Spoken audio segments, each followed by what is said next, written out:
Assalamualaikum warahmatullahi wabarakatuh.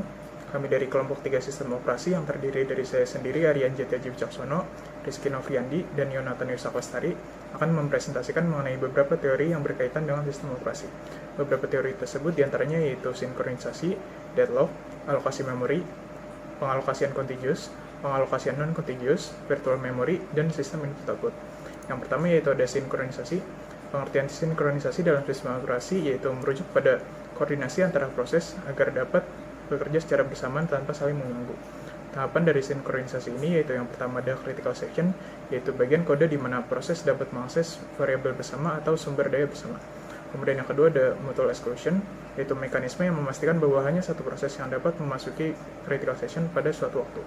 Kemudian yang ketiga ada progress, yaitu jika tidak ada proses yang berada di dalam critical section dan ada beberapa proses yang ingin memasuki critical section, maka hanya proses yang tidak sedang menunggu untuk memasuki critical section yang bisa masuk pada progress tersebut. Kemudian yang keempat ada bounded waiting, yaitu ada batasan pada berapa lama proses dapat menunggu untuk masuk ke dalam critical section. Kemudian cara kerja dari sinkronisasi ini yaitu sistem operasi menggunakan teknik seperti mutex, semafor, dan monitor untuk mencapai sinkronisasi antara proses. Dengan menggunakan mekanisme ini, sistem operasi memastikan bahwa akses ke sumber daya bersama dikendalikan dan proses dapat bekerja secara bersamaan tanpa mengalami konflik. Kemudian selanjutnya ada deadlock.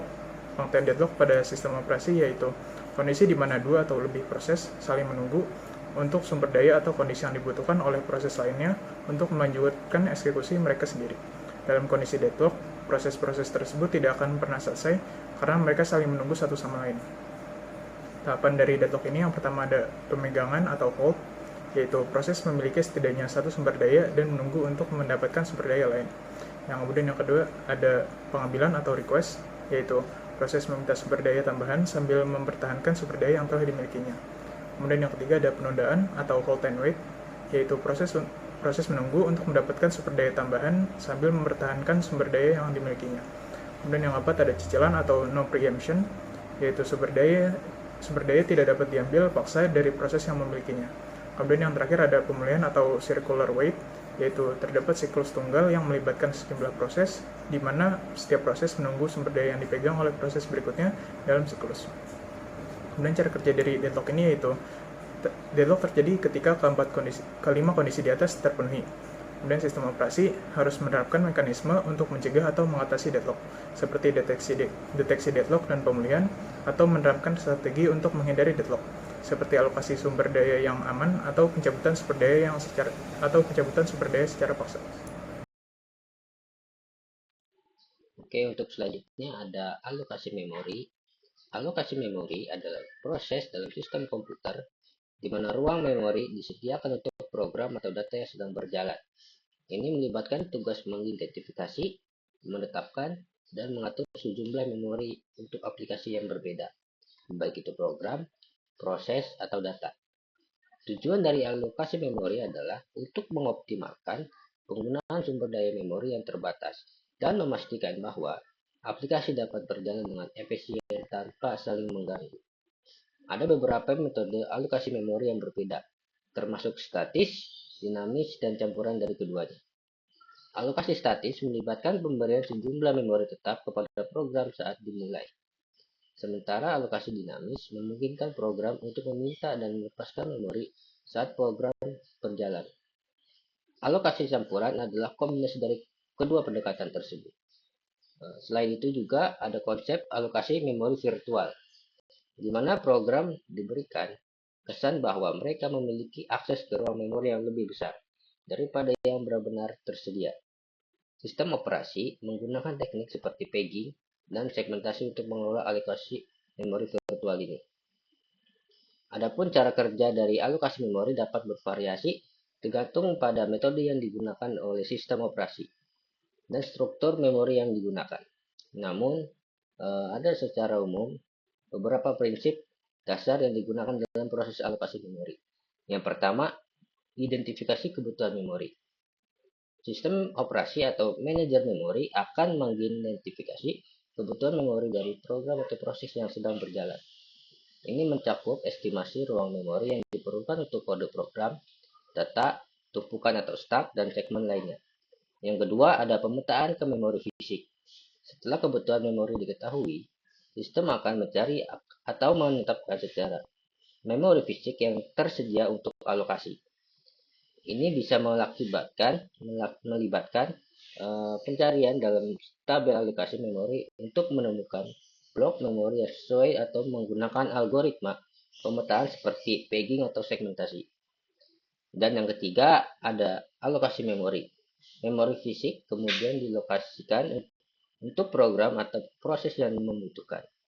Bisa dilakukan dengan berbagai cara termasuk alokasi statis saat program dimulai, atau alokasi dinamis saat memori dibutuhkan selama beberapa waktu eksekusi. Dan keempat, ada pelabelan memori. Setelah alokasi, program atau proses akan diberikan alamat atau referensi ke lokasi memori yang diberikan. Ini memungkinkan program untuk mengakses dan mengelola memori yang dialokasikan. Lalu yang kelima ada pemantauan dan pengelolaan memori. Selama program berjalan, sistem akan memantau penggunaan memori dan mengelola sumber daya memori, melibatkan pembebasan memori yang tidak lagi dibutuhkan, menangani konflik alokasi memori, dan mengatur ulang memori jika diperlukan. Dan yang terakhir ada dealokasi memori. Ketika program atau proses selesai berjalan, memori yang dialokasikan untuknya akan dibebaskan kembali ke sistem untuk digunakan oleh program atau proses lainnya. Melibatkan proses dealokasi memori, di mana sistem menghapus semua referensi yang ke memori tidak lagi dibutuhkan, dan membebaskan ruang memori untuk penggunaan selanjutnya. Oke, yang selanjutnya ada pengalokasian kontigus. Pengacu pada metode alokasi memori, di mana blok memori yang diperlukan untuk suatu proses atau program harus tersedia dalam urutan kontigu atau berdampingan dalam memori fisik.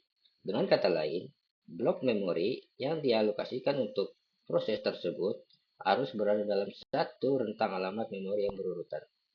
Adapun beberapa metode pengalokasian kontigus. Yang pertama, kontiguitas, yang dimana blok memori yang dialokasikan untuk suatu proses atau program harus berurutan dengan dalam memori fisik. Ini berarti bahwa seluruh ruang memori yang diperlukan harus tersedia secara bersamaan dan berdampingan. Dan yang kedua ada fragmentasi. Pengalokasian kontigus dapat menyebabkan fragmentasi internal dan eksternal. Fragmentasi internal terjadi ketika ruang memori yang dialokasikan lebih besar dari yang benar-benar dibutuhkan. Sementara fragmentasi eksternal terjadi ketika ada ruang memori yang cukup tetapi tidak tersedia secara berurutan. Lalu yang ketiga ada kecepatan akses. Akses ke memori yang dialokasikan secara kontigus biasanya lebih cepat karena akses ke lokasi memori berurutan cenderung lebih efisien. Pengalokasian kontigus sering digunakan dalam beberapa sistem operasi dan lingkungan komputasi tertentu karena keuntungan dalam kecepatan akses. Namun, dapat menjadi tantangan dalam sebuah mengelola fragmentasi memori, terutama dalam jangka waktu yang panjang atau saat ada kebutuhan yang untuk mengalokasikan dan membebaskan memori secara dinamis. Adapun tahapan dan cara kerja pengalokasian kontigus.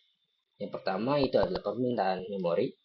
Permintaan memori adalah proses atau program yang mengajukan permintaan kepada sistem operasi untuk alokasi blok memori yang berdampingan. Permintaan ini biasanya berisi informasi tentang ukuran memori yang dibutuhkan. Yang kedua ada penentuan ruang memori. Sistem operasi mencari blok memori yang cukup besar untuk memenuhi permintaan yang berurutan. Melibatkan pencarian dalam struktur data yang mewakili memori fisik untuk menemukan rentang alamat yang sesuai. Lalu yang ketiga ada verifikasi ketersediaan. Setelah rentang alamat yang potensial telah diidentifikasi, sistem memverifikasi bahwa blok memori tersebut tersedia dan tidak digunakan oleh akses atau program lain.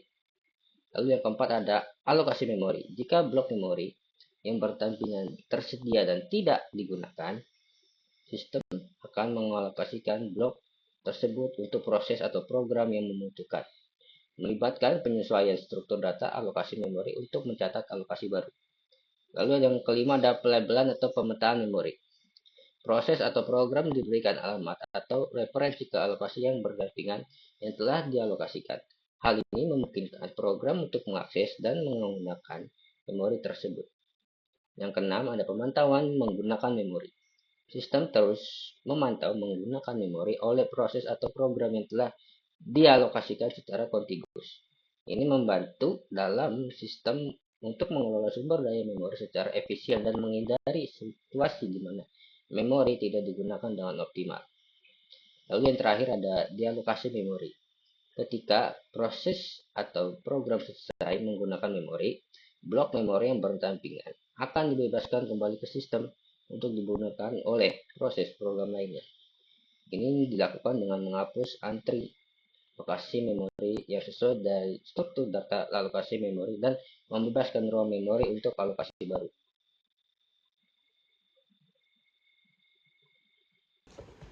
Selanjutnya ada pengalokasian non-kontigus, yang dimana merupakan metode dari alokasi memori yang tidak berurutan. Nah, blok memori yang dialokasikan untuk suatu program atau data tidak harus disimpan secara berdekatan dalam memori fisik. Tahapannya ada beberapa, yaitu permintaan memori yang dimana program akan meminta memori dari sistem operasi, lalu mencari ruang kosong di mana sistem operasi akan mencari blok memori kosong yang cukup untuk memenuhi permintaan. Lalu alokasi memori, saat ruang kosong ditemukan, sistem operasi akan meletakkan blok ke program tersebut. Lalu ada pemetaan memori di mana sistem operasi akan memetakan alamat atau memberikan alamat virtual program ke memori fisik yang dialokasikan. Nah, yang terakhir yaitu penggunaan memori tersebut, di mana program akan dapat menggunakan memori yang dialokasikan untuk menyimpan data dan instruksinya. Lalu cara kerjanya ada dua metode, yaitu paging dan juga segmentasi. Yang paging merupakan saat memori dibagi menjadi blok-blok kecil yang disebut page. Page table digunakan untuk melacak lokasi fisik page dalam memori. Ketika program membutuhkan akses ke memori, sistem operasi menerjemahkan alamat memori virtual program ke alamat memori fisik yang sesuai. Lalu apa bedanya dengan segmentasi? Dalam segmentasi dibagi menjadi blok-blok besar yang disebut segmen. Setiap segmen memiliki nama dan panjang. Ketika program membutuhkan akses ke memori, sistem operasi memberikan alamat memori juga sesuai dengan segmen yang dibuat tadi. Selanjutnya ada virtual memory, yang dimana virtual memory merupakan teknik manajemen memori yang memungkinkan program untuk mengakses lebih banyak memori daripada yang tersedia secara fisik. Sistem operasi menggunakan memori disk untuk menyimpan data yang tidak muat di memori fisik. Apa tahapannya? Yaitu yang pertama sama, yaitu memiliki permintaan memori, di mana akan meminta memori terhadap sistem operasi, lalu mencari ruang kosong, mengalokasikan memori tersebut, lalu pemetaan memori, dan memberikan alamat memori virtual. Selanjutnya menggunakan memori tersebut. Selanjutnya melakukan paging, di mana ketika program membutuhkan akses ke memori yang tidak ada di memori fisik, sistem operasi memindahkan data dari memori disk ke memori fisiknya. Swapping, ketika program tidak aktif, sistem operasi dapat memindahkan data program dari memori fisik ke memori disk untuk membebaskan ruang bagi program lain. Cara kerjanya yaitu ada dua, paging dan juga swapping. Untuk yang paging tadi sama seperti sebelumnya, dibagi menjadi blok-blok kecil. Sedangkan yang baru di sini adalah swapping, yang dimana ketika program tidak aktif, sistem operasi dapat memindahkan data program dari memori fisik ke memori disk untuk membebaskan ruang bagi program lain. Setelah virtual memory, yang terakhir ada sistem input-output. Pengertian sistem input-output adalah bagian dari sistem komputer yang bertanggung jawab untuk komunikasi antara komputer dan perangkat eksternal. Perangkat eksternal ini dapat berupa hard drive atau hard disk, keyboard, mouse, monitor, printer, dan lainnya. Tahapannya itu menunggu pemrosesan input atau output dari sistem operasi, lalu dilakukan penjadwalan input-output tersebut, lalu data dari input-output tersebut ditransfer di mana dari perangkat eksternal ke memori. Lalu akan terjadinya interupsi di mana ketika operasi input-output selesai, sistem operasi menghasilkan interupsi untuk memberitahu program. Selanjutnya, program akan melanjutkan eksekusi hingga selesai. Nah, untuk sistem input-output terdiri dari beberapa komponen utama, yaitu perangkat fisik yang digunakan untuk berkomunikasi dengan komputer, dan juga pengontrol input-output atau perangkat keras yang mengontrol operasi perangkat input-output itu sendiri. Mungkin cukup sekian dari kelompok kami. Untuk kurang dan lebihnya mohon dimaafkan. Terima kasih.